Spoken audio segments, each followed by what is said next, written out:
Docteur Thomas Parr, chirurgien de la main et des nerfs. Aujourd'hui, on va parler du syndrome du canal carpien, mais on voudrait savoir quel traitement et quand est-ce qu'on opère.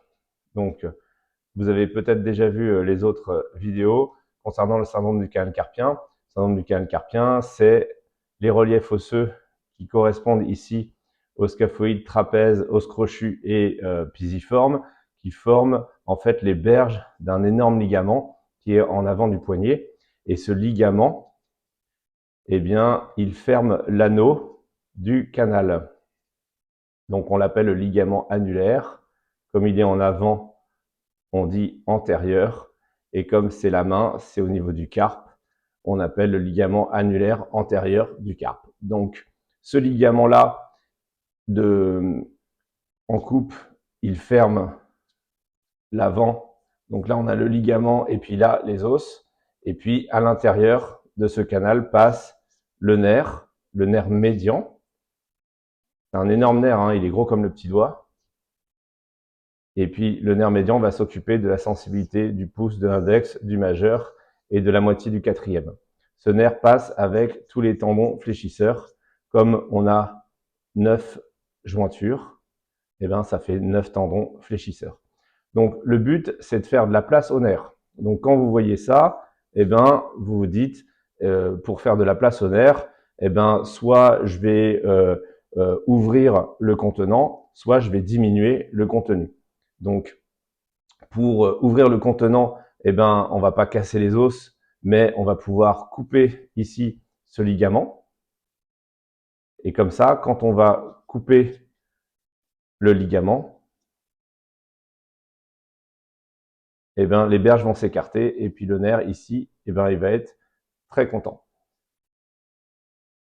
Une fois qu'on a ouvert le ligament, alors il y a la peau qui est par-dessus, mais en fait, l'écart ici fait que le nerf, ça le décomprime, ça ouvre la lumière du canal. Donc évidemment, l'autre solution, ce serait de diminuer le contenu et donc de peler les tendons fléchisseurs pour faire de la place, ou alors d'enlever carrément des tendons. Évidemment, ça, on va pas le faire. Mais le traitement, c'est chirurgical, donc c'est d'ouvrir le ligament. La chirurgie égale ouvrir le ligament. L'autre solution, c'est de faire une infiltration. Et l'infiltration, ça, le problème, c'est que c'est temporaire, mais l'infiltration, c'est de mettre des anti-inflammatoires. Alors, les plus puissants anti-inflammatoires, c'est les corticoïdes.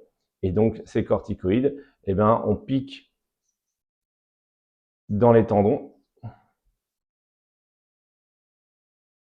Hop, voilà, là, je représente une seringue.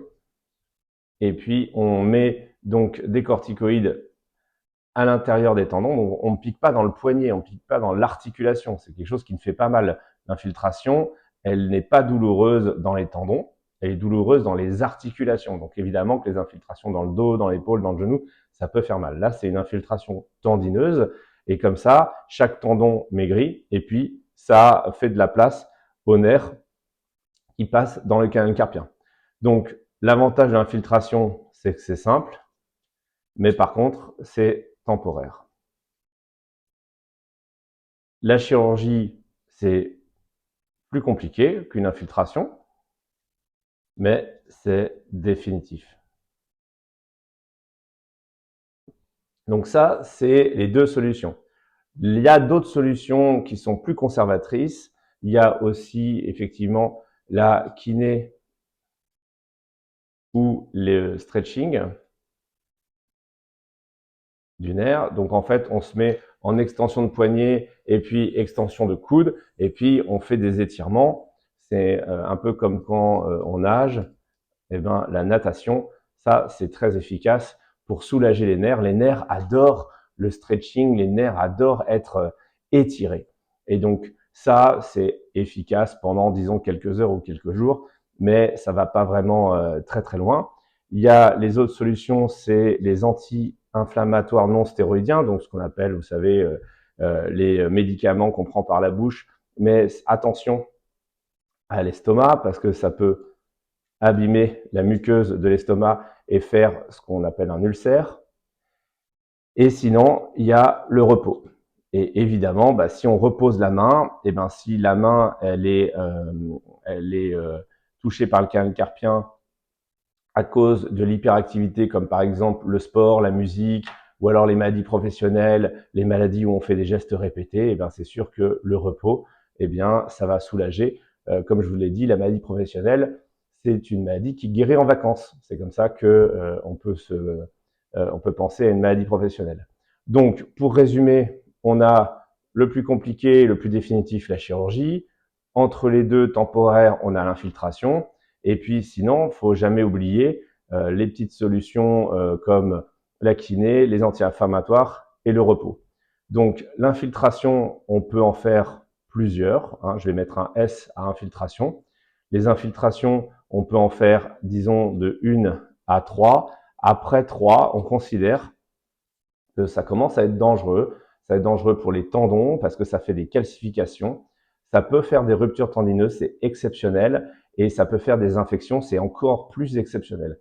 Mais ça, effectivement, ce sont des complications qui existent. Les infiltrations, c'est jamais anodin. Et donc, il ne faut pas les multiplier. Si on est diabétique, attention, parce que les corticoïdes augmentent la glycémie. Donc, il faut toujours prévenir quand on a un diabète que la glycémie va augmenter à cause des corticoïdes. Ça, c'est un effet indésirable qui est très fréquent. Donc, les infiltrations, c'est quand même très pratique quand on n'a pas le temps de se faire opérer parce que on a un voyage, on a une compétition de sport, un concert si on est musicien professionnel. Vous voyez, par exemple, je suis chirurgien, j'aurais pas envie de me faire opérer alors que j'ai un planning opératoire qui est très chargé dans les semaines à venir. Là, après l'opération, on peut pas faire ce qu'on veut, donc j'aurais choisi une infiltration et puis on verra pour des jours un peu plus calmes. Donc c'est sûr que l'infiltration, c'est très pratique. Ça peut être fait par plein de spécialistes comme les rhumatologues, les radiologues, les médecins du sport, les généralistes. Ça peut être fait aussi par des chirurgiens. Le tout, c'est que ce soit bien fait. Le tout, c'est que ce soit fait par quelqu'un qui a l'habitude et éventuellement quelqu'un qui a un appareil d'échographie, mais c'est pas obligatoire. Moi, j'aime bien l'appareil d'échographie, mais on peut tout à fait faire une infiltration du canal carpien sans imagerie. Donc ça, c'est pour l'infiltration. Après, pour ce qui est de la chirurgie, il faut couper ce ligament, il faut le couper dans toute son épaisseur et dans toute sa longueur. Donc en fait, il faut vraiment couper ici. Alors on coupe pas au-dessus du nerf, parce que si on coupe au-dessus du nerf, on peut avoir un appel à cicatrisation, et puis on appelle ça une neuradèse. Ça capte, la fibrose capte le nerf, et le nerf après, il glisse moins bien dans la main. Donc on coupe pas au-dessus du nerf, on se décale un petit peu. Et puis, il faut le couper dans toute sa longueur et dans toute son épaisseur. Et ça, c'est très important. On coupe entièrement le ligament. Alors après, pour le couper, il y a plein de solutions. Et quand en chirurgie, il y a plein de solutions, ça veut dire qu'il n'y en a pas une qui est beaucoup mieux que les autres, sinon on ferait tous la même. Donc, il y a toujours des avantages et des inconvénients dans chaque technique. Alors, je vais très rapidement, parce que le but ici, c'est pas de faire une vidéo technique, mais très rapidement vous décrire les 3 techniques. Il y a ce qu'on appelle le ciel ouvert. Le ciel ouvert, ça veut dire qu'en fait, on fait à l'intérieur ici, alors c'est à peu près au niveau de la ligne médiane ici, le nerf il passe comme ça, on fait une ouverture ici, au niveau du ligament, et une fois qu'on a ouvert la peau, on va voir le ligament, et puis il suffit de le couper prudemment, et puis ça c'est la technique à ciel ouvert, c'est la technique classique avec une cicatrice. Alors, on va au bloc opératoire, parce que c'est ouvert, donc il va falloir faire attention à ce que ça s'infecte pas, et puis on va prendre des instruments, et puis on va à ce moment-là voir les choses, et ça c'est quand même bien, nous les chirurgiens on aime bien vérifier le nerf, les tendons, faire éventuellement un prélèvement de l'enveloppe des tendons, ce qu'on appelle la synoviale.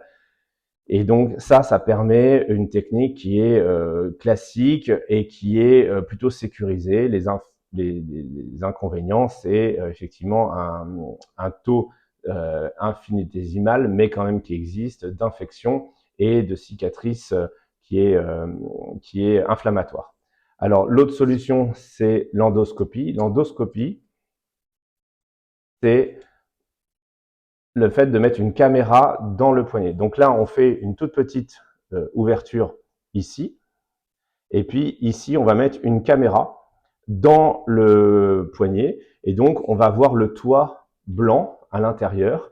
Et puis, avec une espèce de petit rétracteur, eh ben, on va comme ça couper le toit sous caméra. Ça impose d'avoir beaucoup de matériel, ça coûte cher. Donc, évidemment, ça se fait au bloc opératoire. Et puis, il peut pas y avoir de gouttes de sang sur la caméra, sinon, bah, on voit plus rien. Et donc ça impose souvent un garrot. Il y a des chirurgiens qui le font sans garrot, mais honnêtement, c'est pas facile. Il faut avoir beaucoup d'habitude pour le faire sans garrot. Donc ça demande une anesthésie assez performante et un garrot. Et puis vous avez aussi la technique sous échographie. Alors la technique sous échographie, bah, ça impose un bon appareil d'échographie. Ça, eh ben, on pose la sonde d'échographie comme ça. On fait aussi une toute petite ouverture. Alors en général, c'est pas là, c'est plutôt ici. Et puis sous contrôle de la sonde, vous voyez, comme une sonde d'échographie pour le ventre d'une maman, eh ben, on va mettre la sonde sur la paume de la main. On va voir les tendons, les nerfs, les artères, et puis on va faire la section du ligament sous contrôle d'échographie. Donc ça impose d'avoir la machine, ça impose d'avoir une formation en échographie, en plus de sa formation de chirurgien. Et puis, ça permet d'opérer sans garrot et éventuellement sous anesthésie locale. Donc, c'est des techniques qui sont en cours d'évaluation, qui sont en cours de développement. Donc ça, c'est pour le volet de la chirurgie. Dans les trois cas, eh ben, on a une évolution qui est satisfaisante parce que le ligament est ouvert. Et qu'est-ce qui se passe après? Ben, une fois que le ligament il est ouvert, eh ben, vous avez en 1 mois et demi les deux berges ici qui sont en train de cicatriser et qui forment un pont fibreux. Alors il y a la peau par-dessus comme ça, là il y a les os, et puis le nerf qui est là, eh ben, il est tout heureux parce qu'en fait il a plus de place avec les tendons fléchisseurs. Le pont fibreux, il met 6 semaines à se faire. Et les 6 semaines, alors c'est des moyennes, hein, quelquefois c'est jusqu'à 8 voire 10 semaines, mais en gros pendant 6 à 8 semaines, le nerf il est sous le ligament en cicatrisation et donc il faut y aller mollo. On peut pas forcer avec sa main. Donc on peut taper sur un ordinateur, on peut écrire, on peut s'habiller, faire manger, mais on peut pas forcer, on peut pas essorer, on peut pas ouvrir un pot de confiture, on peut pas éplucher les légumes, donc on peut pas être de corvée de patates pendant 2 mois. Et donc, quand on est en maladie professionnelle, quand on travaille à l'usine, eh bien, on a un arrêt de travail de presque 2 mois, quelle que soit la technique. Ça ne change rien. Le problème, c'est le ligament. Ce n'est pas un problème de technique. Donc, ça, c'est pour la chirurgie. Vous avez vu qu'il y a plein de traitements possibles pour soulager le canal carpien. On va opérer quand on a essayé tous les traitements non chirurgicaux. Si on va à la chirurgie, c'est que vraiment, eh ben, c'est sévère, ou alors la personne présente une atteinte de base assez ancienne, ou alors la personne est très âgée. Quand on a des critères de sévérité, on va directement à la chirurgie, sinon c'est du bon sens. Il faut toujours essayer des petites choses avant d'opérer. Je vous remercie beaucoup. Si ça vous a intéressé, regardez les autres vidéos du canal carpien et puis n'hésitez pas à vous abonner.